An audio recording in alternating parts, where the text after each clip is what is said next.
There is a crisis here.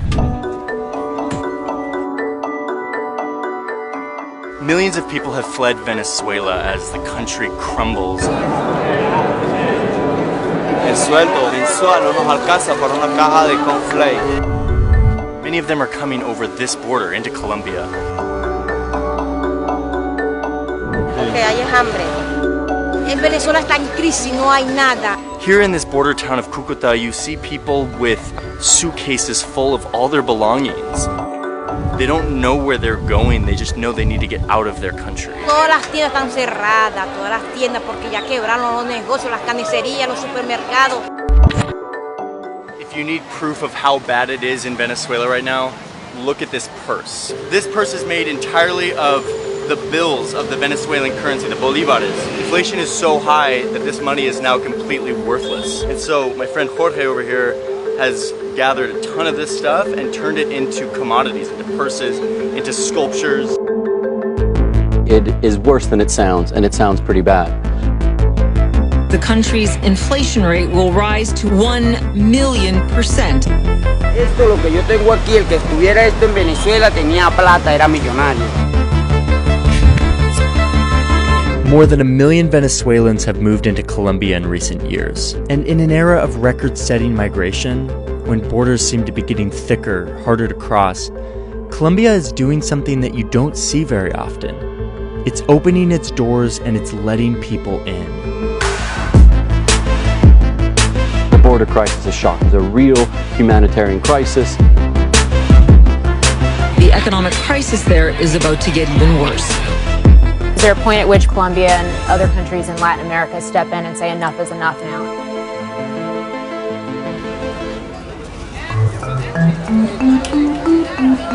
This border town of Cúcuta is now totally bustling.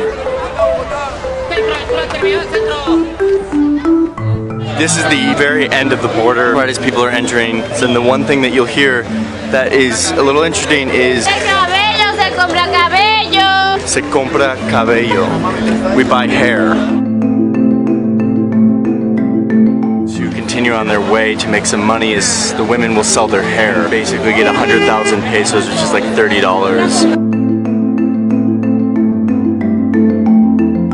I'm eating a Venezuelan style hot dog. And the guys are reflecting on how much this hot dog would cost if they were trying to buy it in Venezuela with the current economic situation.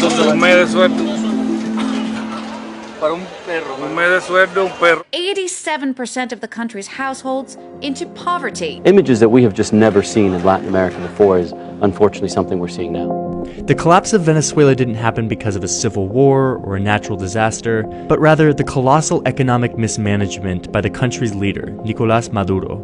In just a few years, Maduro grabbed control of most of the government and then drove the country into an economic disaster worse than the Great Depression and the fall of the Soviet Union.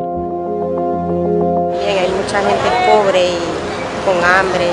Que no se consigue medicina, la enfermedad de los niños, las vacunas. En Venezuela ahorita un almuerzo sale un realero.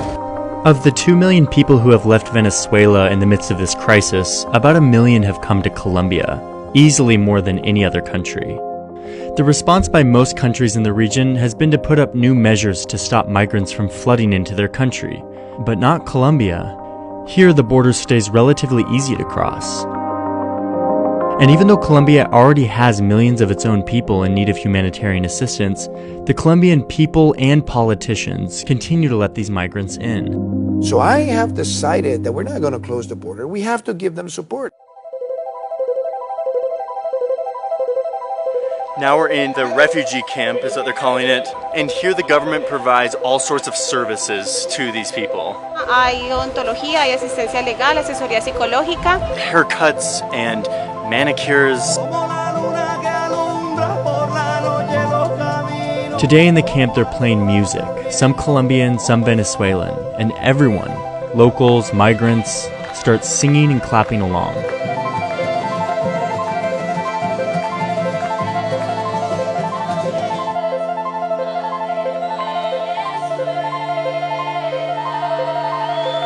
No nos dividen fronteras, tenemos un mismo cielo que nos acobija. venimos a que sepan que tu bandera es mi bandera. Queremos dar gracias a la tierra colombiana y bendecir a Colombia. Eso que estamos muy agradecidos con el pueblo colombiano, porque personas como ella nosotros nos podemos alimentar.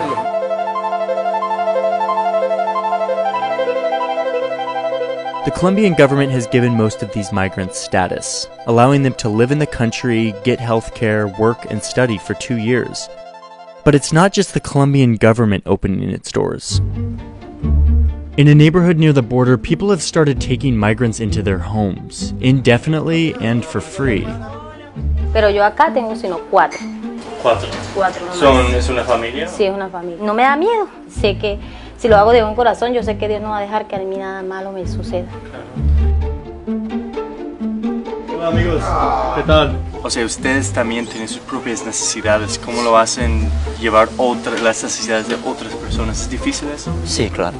No es fácil, pero uno es guerrero, uno como colombiano es luchador. Uno dice, no, pues ahí aguantamos para todos. Ahí desde que traten de aguantar, ¿no? ¿Sí? Carlos también nos ha ayudado, que eso sí, siempre lo vamos a agradecer, pero... Y se han portado bien, gracias a Dios. And to understand why these people are opening up their doors to Venezuelans, you have to understand their past.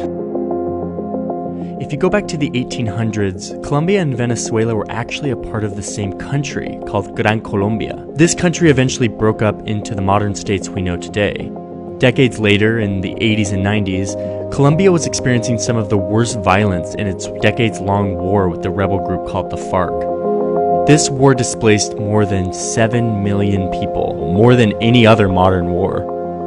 Hundreds of thousands of those people fled to Venezuela, where the economy was thriving, and the Venezuelans took them in. Yo fui a Venezuela, yo fui al oriente de Venezuela, estuve 2 años allá. ¿Y los venezolanos? Me atendieron muy bien, la gente allá es muy acogedora.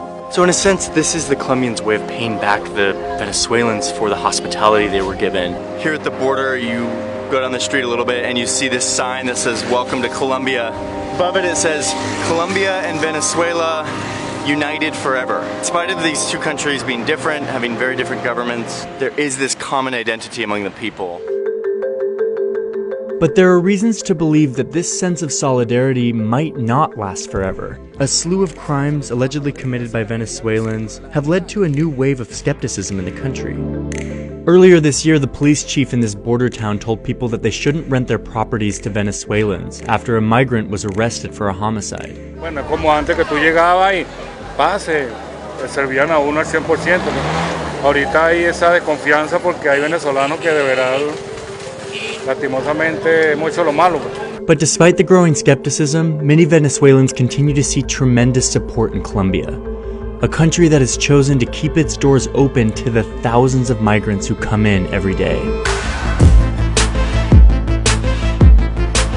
I'm so glad you've watched episode 1 of Borders Colombia. I've got a bunch more episodes coming your way, another one next week, so keep watching. And I want to say a huge thank you to the Borders local network. They allow me, an outsider, to come into this place and to understand it in a better way. So thank you to the locals who contributed, and stay tuned for more Borders.